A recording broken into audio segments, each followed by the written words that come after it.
Hi friends, ఈరోజు నేను ఫాలుదా చేయబోతున్నాను.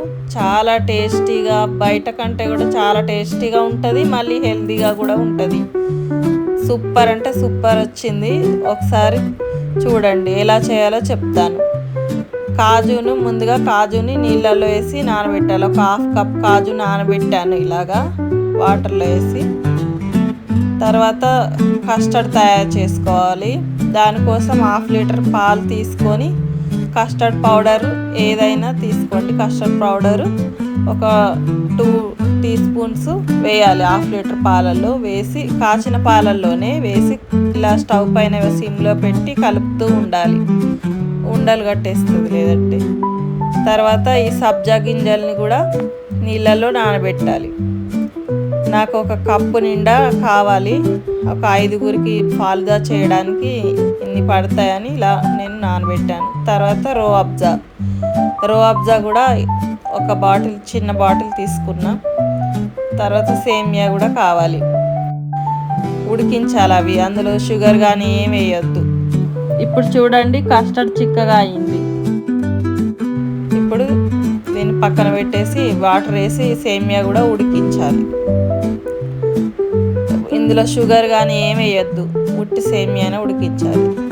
తర్వాత నానబెట్టిన కాజుని మిక్సీలో వేసి కొంచెం కచ్చపచ్చగా రుబ్బాలి. కొంచెం బాదం ఉంటే వేసాను నేను, నా దగ్గర ఉంటే. మీకు వేయకపోయినా ఏ డ్రై ఫ్రూట్స్ ఉంటే అవి నానబెట్టి వేయండి. తర్వాత కస్టర్డ్ రెడీ అయింది కదా, అందులో ఈ కాజు రుబ్బిన మిశ్రమాన్ని ఇందులో కలపాలి ఉండలు లేకుండా. కలిపి ఫ్రిడ్జ్లో పెట్టేశాను. తర్వాత మిక్స్డ్ ఫ్రూట్ జామ్ తీసుకున్నాను టూటీ ఫ్రూటీ డెకరేషన్ కోసం. కొన్ని డ్రై నట్స్ ఏవైనా, కాజు కానీ ఏవైనా తీసుకోవాలి. తర్వాత రెడీ చేయడం ఎలా తయారు చేయాలో చెప్తాను. ముందుగా ఒక గాజు గ్లాస్ తీసుకొని దాంట్లో ఫస్ట్ జామ్ వేయాలి, మిక్స్డ్ ఫ్రూట్ జామ్ వేయాలి. తర్వాత సబ్జా గింజలు 1 టీ స్పూన్, సబ్జా గింజలు ఒక టీ స్పూన్ వేయండి అంతే. మళ్ళీ లేయర్ బై లేయర్ వేస్తాం కాబట్టి ముందు 1 టీ స్పూన్ వేయండి. తర్వాత సేమియా వేయాలి. ఉడికించిన సేమియా ఉన్నాయి కదా అవి వేయాలి.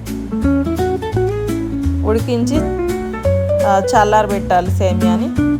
తర్వాత ఈ రో అబ్జా ఉంది కదా, ఇది కూడా ఇలా చూపించిన విధంగా గ్లాస్ చుట్టూ అంటే విధంగా ఇట్లా పోయండి. అప్పుడు కింది కారుతూ ఉంటే డెకరేషన్ చాలా నీట్గా బాగా అనిపిస్తుంది, బాగుంటుంది అసలు చూడ్డానికి.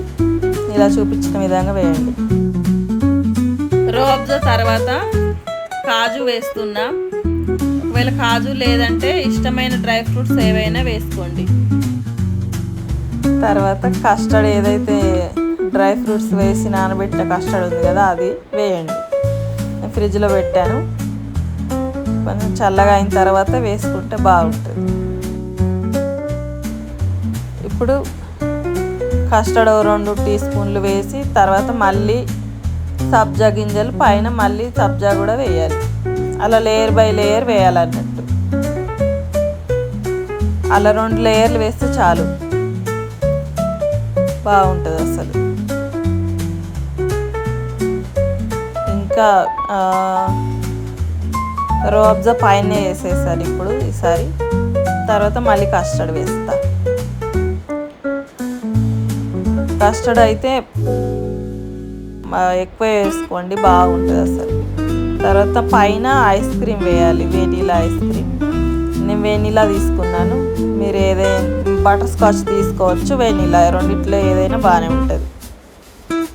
బటర్ స్కాచ్ వెనీలా 2 ఈ ఫాలుదాకి బాగుంటాయి. మళ్ళీ చాక్లెట్ అని ఏం తీసుకున్నంత బాగుండదు. ఇది వెనీలా అండ్ బటర్ స్కాచ్ రెండిట్లో ఏదైనా వాడండి. తర్వాత పైన డెకరేషన్ కోసం డ్రై నట్స్ ఏవైనా, కాజు వేస్తున్నా, టూటీ ఫ్రూటీ. తర్వాత కొంచెం ఈ రో అబ్జా పైనుంచి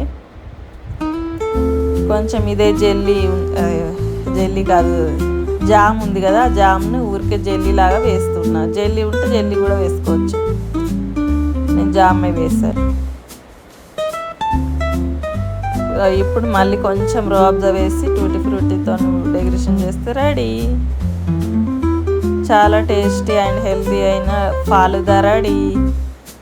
పిల్లలు ఎంతో ఇష్టంగా తింటారు. మంచిది, చాలా హెల్తీ కూడా. ఇది ఒక ఐస్ క్రీమే బయటది, కానీ మిగతావన్నీ ఇంట్లో చేసినవి మంచివి. చాలా హెల్తీ అయిన ఫుడ్. ఎప్పుడైనా మీరు కూడా చేసుకోండి. ఎండాకాలంలో చల్ల చల్లగా ఎంజాయ్ చేయండి. చాలా బాగుంటుంది. ఓకేనా?